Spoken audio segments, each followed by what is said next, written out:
Check out the Comic Outlaw on YouTube. Drop us a like, hit us up, subscribe, or drop a suggestion. And here we go.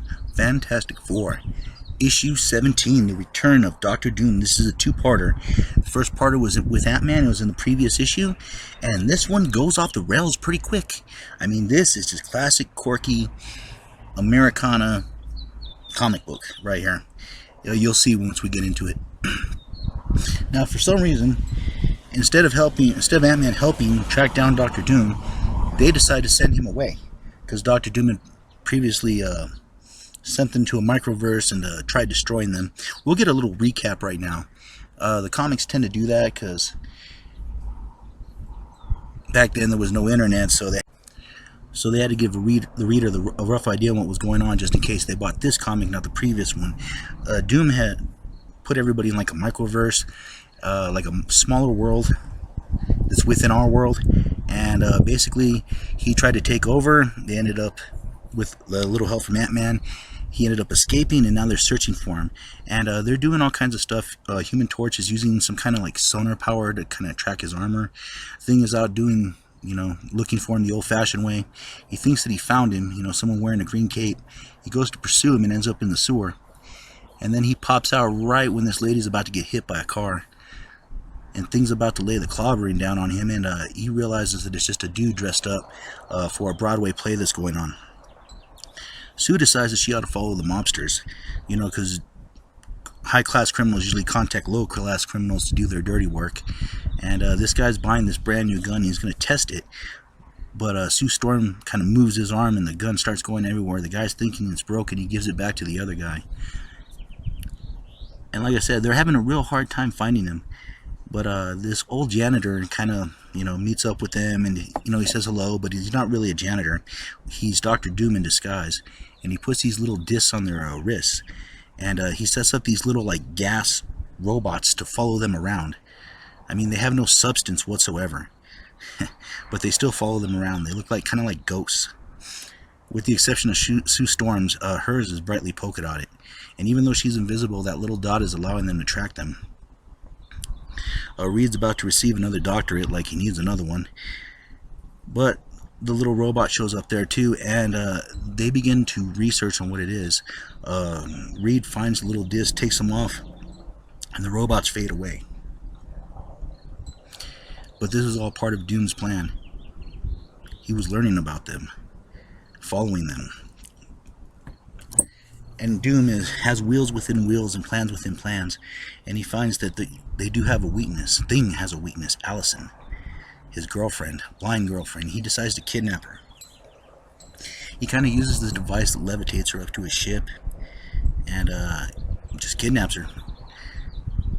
Man, why don't we have elevators like that? Jeez. And things working out, doing what he does. And they find out that Allison has been kidnapped. Doom appears out of nowhere and says, I have Allison, and if you want her back, you will not stand in my way as I take over the world. And he starts going over all his devices and ideas on how to destroy the world. And Reed and Thing kind of get into an argument because, Thing's worried about Allison, and Reed's kind of arrogant, so he popped him one. And this is just all part of Doom's plan, and he sends a tape out to the United Nations with his demands. And he just basically starts wrecking the electrical system. Missiles start going haywire, and the people in Russia at this time are happy because, America's defenses are going this way, that, or the other. But they realize that if Doom is doing that to America, sooner or later he's going to be doing that to them. So the Joint Chiefs of Staff get everyone together to find, the Fantastic Four, for them to find Doom.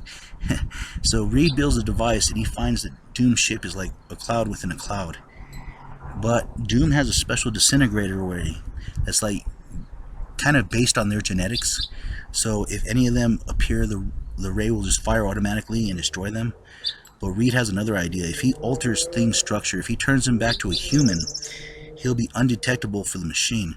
But as you could tell from the previous issues, the formula just doesn't work for long. He becomes a human for like a few minutes. So they send him up in the ship, to kind of disable the rays and the shields. But he starts turning into Thing right when he gets there. But it gives him just enough time to smash through. and he starts wrecking Doom's house. He starts destroying the disintegrator rays, everything, giving the Fantastic Four the opportunity they need to bust into the building or the airship. And they split up in different directions, and of course Doom has traps for everyone. Torch goes into like this hurricane thing, and he uses his powers, his fire powers, to just put out the air. Reed Richards gets trapped in concrete, but he can stretch between the little holes in the concrete. Thing gets trapped in a hole, and he's trying to climb out, but the pole is like greased or something, so he keeps sliding down as he's trying to rip his way up, but eventually he pulls his way up. Now Doom has another plan. These are like disintegrators, like disintegrator balls, and what they do is they attach on someone and they send them to another void or another dimension, and it ends up hitting Reed, the Human Torch, and Thing, and they vanish. And Doom's in the middle of his victory celebration until the Fantastic Four pop out of nowhere. And the Human Torch goes on to explain that he can make illusions, or fire illusions, I guess. I've never heard of that, but apparently he can do it. And he made these fire illusions, allowing them to, use that as a decoy. Of course, the Invisible Woman, she finds Allison and takes her place. Doom tries going for her, and she disappears. Now this agitates Doom.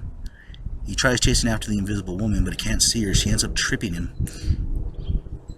And he uses another device. He has another trap where it's all these different bars. And even though she's invisible, she's not Incredible Hulk durable, if you know what I'm saying.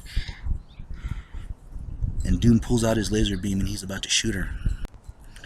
And of course, Doom takes the time to gloat. But the Fantastic Four come busting in. Doom jumps out of his own airship, and before Reed can stretch to get him, he disappears into the clouds. They end up rescuing Allison, and the Invisible Woman pops out of nowhere, gives Reed a hug, and they return to the Baxter Building, successfully defeating Dr. Doom. And this is the Comic Outlaw, and I'll catch you on the flip side.